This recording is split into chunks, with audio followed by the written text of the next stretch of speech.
Hi everyone, we are going to continue with There's a Boy in the Girls' Bathroom by Louis Sachar. We are on chapter 26, and just a reminder, we need to say this to give credit, that the book is published by Scholastic Incorporated.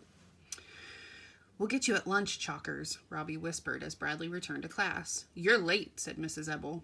He sat at his desk, last seat, last row, and looked at the chart on the wall next to him. Of course there was no gold star next to his name. He had already done 3 things wrong. First, he had knocked over a girl and made her cry. Second, he was late getting back to class. And third, and worst of all, his name was Bradley Chalkers. As long as his name was Bradley Chalkers, he'd never get a gold star. They don't give gold stars to monsters. They beat up monsters. He looked around at Jeff, Robbie, Russell, and Brian. He had to concentrate very hard to keep from crying. The worst part wasn't getting beaten up. The worst part was that he knew everyone would love it so much. He imagined the whole school, the boys, the girls, and even the teachers, standing by and cheering as Jeff's gang took turns hitting and kicking him. When the bell rang for lunch, he slowly took his paper sack out of his desk. "We'll be waiting for you outside," Jeff said to him. Bradley watched him walk out the door. He walked slowly toward the front of the room, then suddenly dashed out the door and into the hall. "Bradley, come back here," Mrs. Ebel yelled. He kept running. So what if he got in trouble? What difference did it make? He pulled on the door to the library. It wouldn't budge. The library was closed during lunch. He tried to think of somewhere else he'd be safe. "There he is," said Doug, stepping out of the auditorium.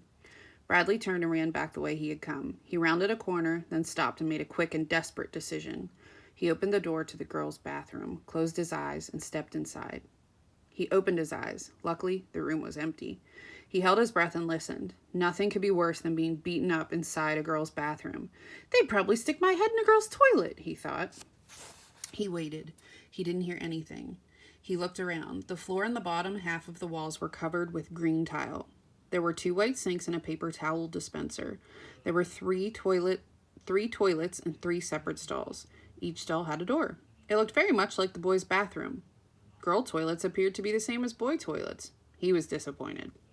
He couldn't risk going back into the hall. He leaned against one of the stalls, reached into his brown paper sack, and took out his roast beef sandwich. Someone was opening the door. He quickly put the sandwich back in the bag and hopped into a stall, closing the door behind him. He stood on the toilet so his feet couldn't be seen. He listened. He heard a person walk across the tiled floor and then enter the stall next to him. He covered his mouth with his hand as he heard some familiar but very private sounds. At last the toilet flushed, and he heard the person zip her pants and walk across to the sink. He heard the sound of running water, and then a paper towel pulled down from the dispenser. Finally, the bathroom door opened and shut. He exhaled, hopped off the toilet, stepped out of the stall, and froze. 2 girls were staring at him. One was the girl who had used the toilet next to him. The other had just entered. He wondered which was which. Then he heard the loudest scream he had ever heard in his whole life. That answered his question. He darted past them, opened the door, and flew into the hall. He rounded a corner, came to a door, and pounded wildly on it until it opened. "Bradley?" said Carla. "Hello, Carla." He held out his hand. "It's a pleasure to see you today."